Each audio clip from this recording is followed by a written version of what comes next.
Good afternoon. I'm sitting here today with Alan Craig, who's the Family and Children spokesperson for UKIP. Good evening. Good evening to you. Good evening. What would you say the key concerns are that UKIP wants to address when it comes to families and children? There are a number of issues, but the one that's really concerning at the moment is the sexualization of primary school children, prepubescent children, and the introduction to them of the whole gender confusion implied with the transgender agenda and introducing that again to primary school children. Of course, secondary school children is a different thing. They're growing up, they're young adults, but we're talking about prepubescent children. And there's this drive by the Department for Education to sexualize, to introduce sex and relationships education to primary schools. They of course call it relationships education, they didn't put the word in there, but believe you me, it's sexualizing them. That's a really strong statement, the idea of sexualizing children, especially at a young age. I mean, what age range are you talking about, and do you have any measures that you can bring up? Yes, we can. We're talking about up to the age of 10. That's primary school. That's the definition of it. So we're talking overwhelmingly the children there are prepubescent. You know what all that means.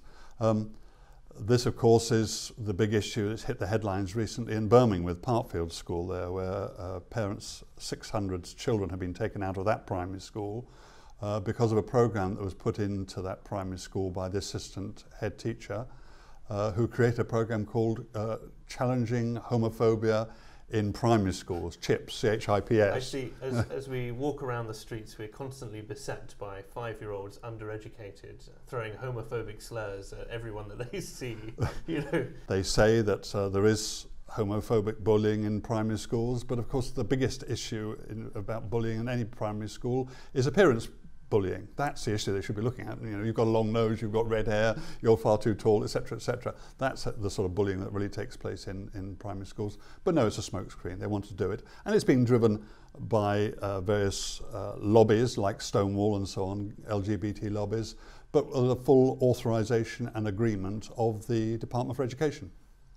Before we got together at the beginning of this talk, you were also mentioning that obviously UKIP, being the UK Independence Party, quite anti-European Union measures.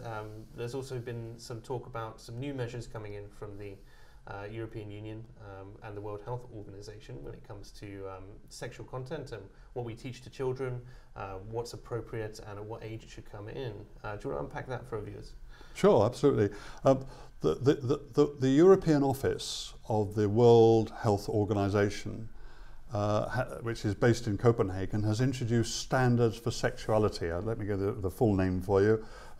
Standards for Sexuality in Europe. And this sets out what they think, the World Health Organization thinks that European children of different ages should be taught. Can I read this to you? It's fairly graphic stuff. Can I read this to you? Okay. Yeah. And bear in mind that all this stuff is always driven top down. So it comes down from the globalist elite, from the liberal elite, what they call the progressive elite, call it what you like, but they're imposing this on our children. I wonder how many of them are childless as well. Well, very good question. Okay. So age 0 to 4, quote from this standard set out by the European Office of the World Health Organization. Explore nakedness and the body and gender identities. Learn my body belongs to me. Age 4 to 6, okay? So we're talking about 4, 5, 6-year-olds. Yeah, people just coming into primary school. Absolutely.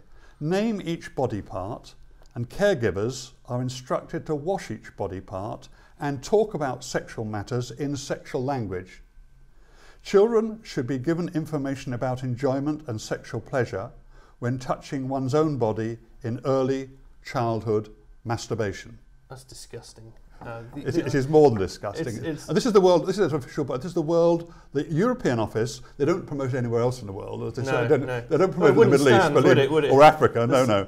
But it's the European Office of the World Health Organization. That's what they think we should be teaching our children at primary school. Just to prepubescent kids who have no concept. Like, I can get behind the things like learning how to wash yourself, learning what different parts of your body are, but to promote overt sexual behavior in children who, let's face it, it's going to be another decade before they're anywhere near, like, even beginning to reach sexual maturity. So it beggars belief to me how you can justify, like, these are kids who've come out of preschool. These are not kids who've been in education. Like, are they going to do this in the first year? Reception. You can play in the sand, and you can also learn about masturbation. Yeah. That's disgusting. Absolutely. And this is the sort of thing that UKIP needs to be telling. We need to be telling the voters out there that this is what's going to happen to their children and to their grandchildren. And actually, what's happening at the moment in primary schools, this whole LGBT program that's being put through, they talk about breaking down heteronormativity. That's what they want to do. They want to bust heteronormativity, the normal traditional family, and introduce it and so on. And this, so the primary schools become an ideological playground for the adults. That's what it is. They're trying to indoctrinate them in their concepts. Great. What do they expect, like the great heteronormative experiment they consider to have failed?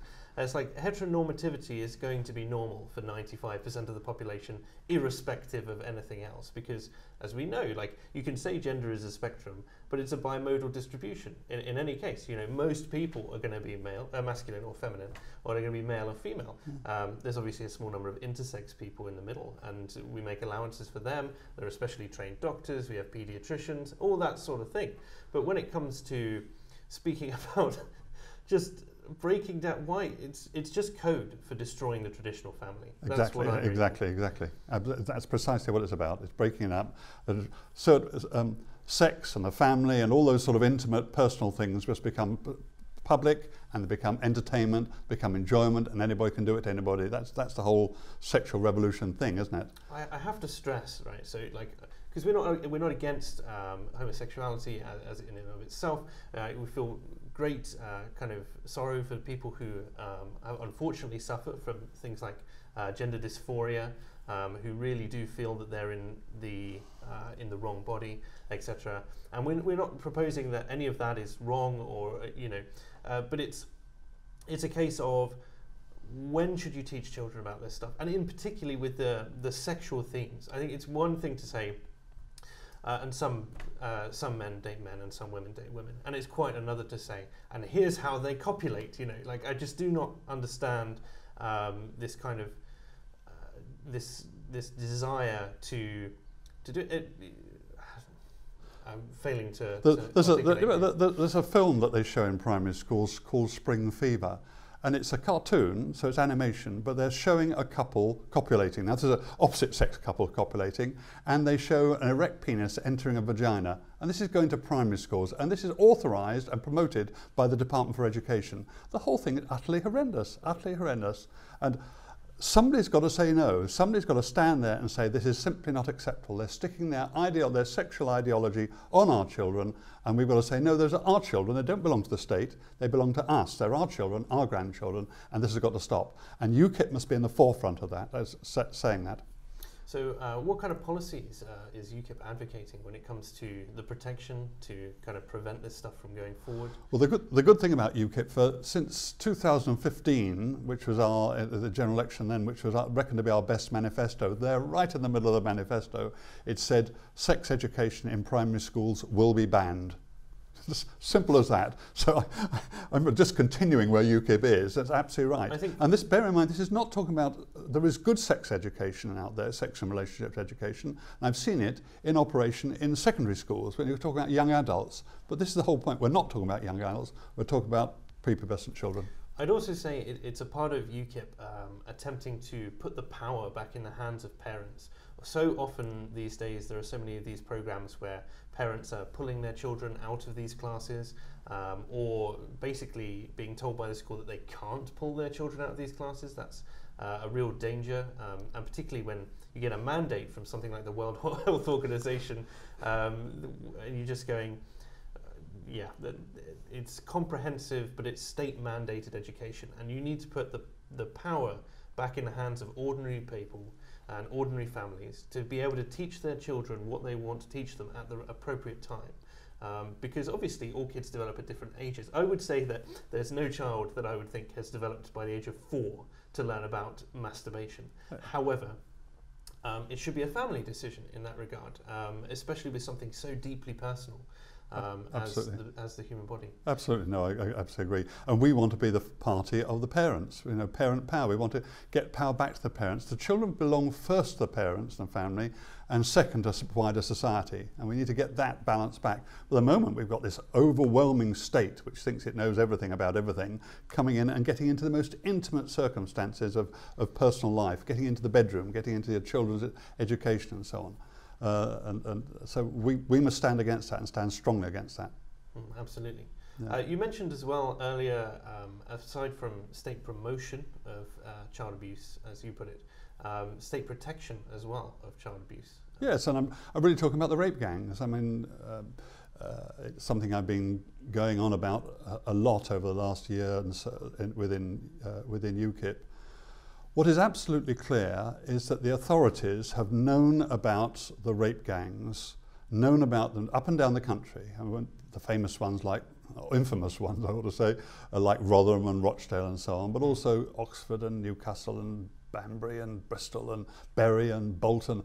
Up and down the country have been happening, and what is absolutely clear is the authorities have known this has been happening and have done nothing about this. Now I'm talking about the local authorities, social services and so on, and I'm also talking about police, the police, and both those.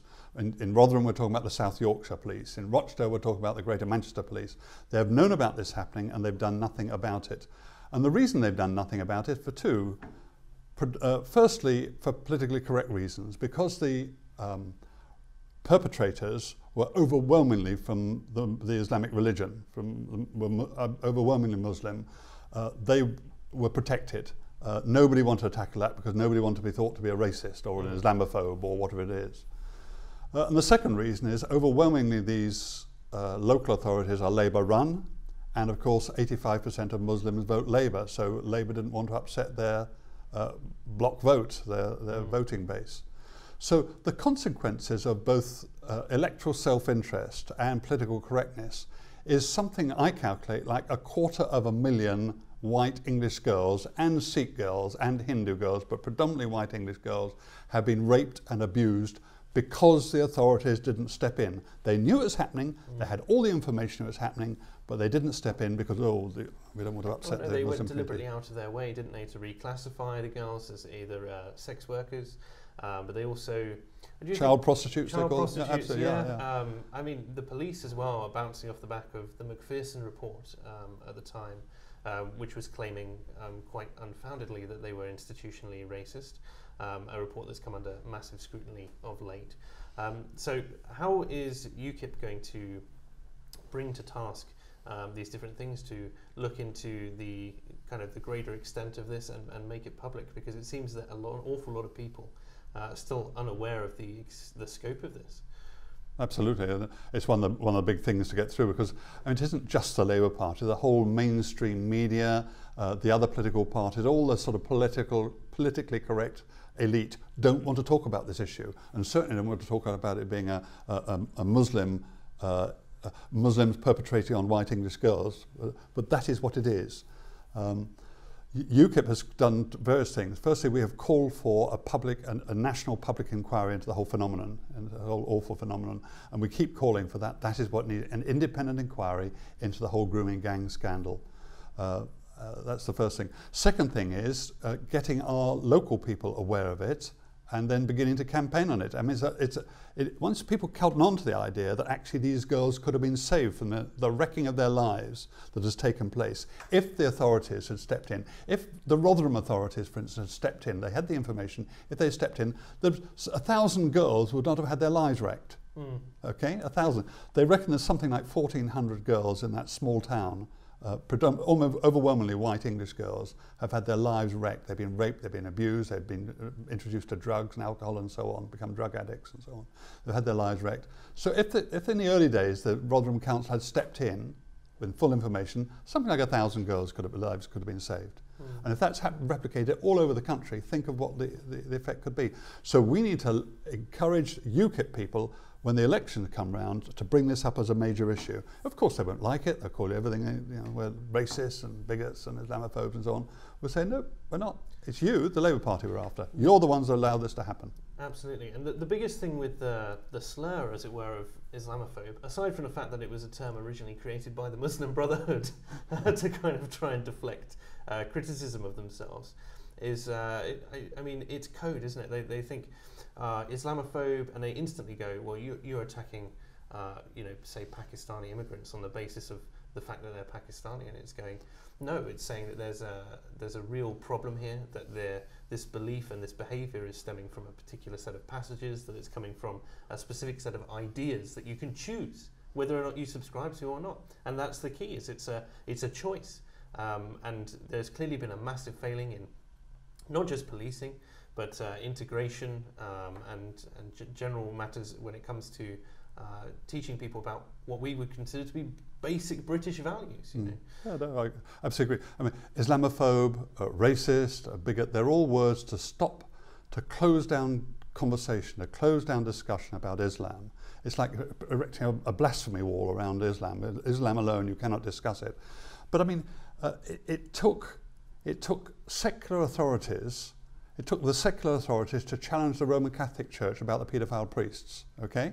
The church wouldn't do it itself, they protected their own priests, okay? So it took the secular authorities to open up the Catholic Church, and now we see what's been going on right the way around the globe. It's exactly the same with the grooming gangs. Somebody from outside needs to expose what's going on inside, so they have to come face to face with what's happening within the Muslim community. But the moment we can't, because our political class, our politically correct political class, says that's an area you can't discuss, because if you do discuss it, we're going to push you out of the Overton window and accuse you of being a racist or an Islamophobe or whatever. And we need to ignore that and say these issues, for the sake of the girls, these issues must be discussed. And UKIP needs to show that we've got the courage to do so, even if everybody else runs off into the corner. Thank you very much, Alan. Pleasure. Bless you.